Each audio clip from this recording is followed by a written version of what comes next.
Vote percentage आपको बताते हैं कि अलग अलग जगहों पर भी वोट परसेंटेज क्या है। सुबह 9 बजे तक अगर बात करें तो जो वोट फीसदी है वो है भदोई में 9.37 वोट पड़े हैं। वहीं मऊ की अगर बात करें तो 14% मतदान हुआ है। हाथरस की बात कर लेते हैं 9.52% वोटिंग हुई है। अयोध्या की बात कर लेते हैं 8.75% मतदान हुआ है और बुलंदशहर में 12.36% मतदान हुआ है। बदायूं की बात कर लेते हैं, बदायूं में भी 11.36% मतदान हुआ है। आजमगढ़ में 9.61% वोटिंग हुई है। हमीरपुर में 10.59% वोटिंग हुई है। कन्नौज की बात कर लेते हैं 11.64% वोटिंग हुई है। बाराबंकी की बात कर ले तो 9.8% वोटिंग हुई है। पीलीभीत में 12.2, सोनभद्र में 10.21% वोटिंग हुई है। अंबेडकर नगर में 11.32% मतदान हुआ है। तो ये आपको अलग अलग जगहों की हम बता रहे हैं कि कहां पर कितना फीसदी मतदान हुआ है। और देखिए सुबह के 9 बज चुके हैं, 9 के अब 10 बजने वाले हैं और वोट फीसदी क्या कुछ है वो भी हम आपको बता रहे हैं। लेकिन ये देखा जा रहा है कुछ जगहों से ईवीएम मशीन खराब होने की भी खबर सामने आ रही है और ये भी है कि धीरे धीरे करके लोग अब अपने घरों से बाहर निकल रहे हैं, अपने मताधिकार का इस्तेमाल कर रहे हैं, वोट कास्ट कर रहे हैं। तमाम ऐसे अहम मुद्दे हैं जिनको लेकर जो स्थानीय लोग हैं वो अपना वोट कास्ट कर रहे हैं। औसत यह है कि 10% के आसपास मतदान हुआ है, कहीं पर 9%, कहीं पर 11%, लेकिन 9 बजे तक का जो औसत है वोटिंग परसेंटेज का वो 10 के आसपास है।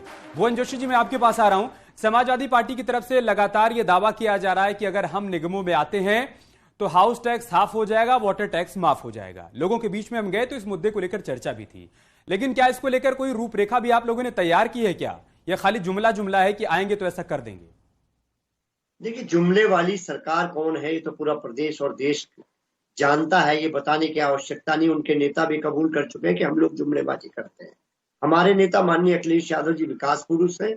उन्होंने जब उनको अवसर मिला तो पूरा काम करने का काम करा, चाहे एक्सप्रेस वे हो, चाहे एलिवेटेड रोड हो, कन्याधन हो, या बच्चों को लैपटॉप देने का काम करा, छात्राओं को साइकिल देने का काम करा। वो विकास की जो समाजवादी लोग जो बातें जनता से करते हैं उनको निभाने का काम करते हैं। लेकिन मैं आपके चैनल के माध्यम से जानना चाहता हूं, जो भारतीय जनता पार्टी की सरकार को आशीर्वाद मिला तो आज उत्तर प्रदेश का जनमानस इनसे पूछने का काम कर रहा है कि उन स्मार्ट सिटी का क्या हुआ जो आपने कहा था, वादा करा था। आज उत्तर प्रदेश का जनमानस टॉर्च लेके उनको ढूंढने का काम कर रहा है, लेकिन स्मार्ट सिटी नहीं मिल पा रहे। वो जो गांव गोद लिए थे उन सांसदों ने, उनका गांव का गोद में ही बालक है या बालक कुछ बड़ा हो गया है? और इसके अलावा छुट्टा जानवर की क्या स्थिति है, इनका जवाब मांगना। आदरणीय प्रधानमंत्री जी भी जब उत्तर प्रदेश में आए थे उन्होंने कहा था कि हम लोग निजात देंगे, लेकिन आप देखेंगे रोज कोई ना कोई घटना घटती रहती है। छुट्टा जानवरों की स्थिति ये है। और भ्रष्टाचार की बात मैं कहना चाहता हूँ, 40% का कमीशन की सरकार भारतीय जनता पार्टी की कर्नाटक से लेकर नगर निगम उत्तर प्रदेश तक चल रही है। ठीक है, तो आज स्मार्ट सिटी वाले पॉइंट पर एक रिएक्शन ले लेते हैं।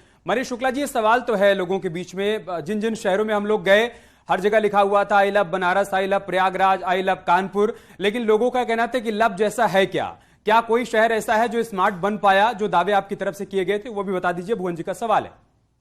बिल्कुल, देखिए, अगर आप वाराणसी गए 19 मार्च 2017 के पहले के वाराणसी और 19 मार्च 2017 के बाद के वाराणसी में क्या कोई फर्क नहीं आपको दिखा? इस तरह सड़कें चौड़ी हुई, इस तरह से वहां की जो बिजली के तार थे वो अंडरग्राउंड हुए, इस तरह से प्रकाश की व्यवस्था की गई, इस तरीके से नलकूपों को जनरेटर से जोड़ा गया, इस तरीके से अमृत योजना के अंतर्गत सीवर लाइन डाली गई।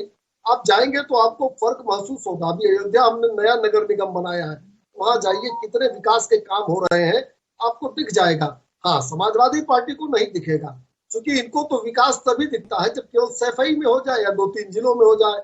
हमने चौमुखी विकास किया है और स्मार्ट सिटी की तरफ लगातार सारे नगर निगम आगे बढ़ रहे हैं। तो स्मार्ट सिटी के अंतर्गत चयनित शहर है, वहां आप जाएंगे तो फर्क साफ नजर आएगा कि किस तरीके से पिछले 6 साल में डबल इंजन की सरकार ने वहां पे काम किया। स्मार्ट सिटी बने नहीं है, लेकिन स्मार्ट सिटी बनने की दिशा में आगे बढ़ चले, क्योंकि बनने की एक प्रक्रिया है। ये मनीष जी का जवाब है। आऊंगा जोशी जी आपके पास।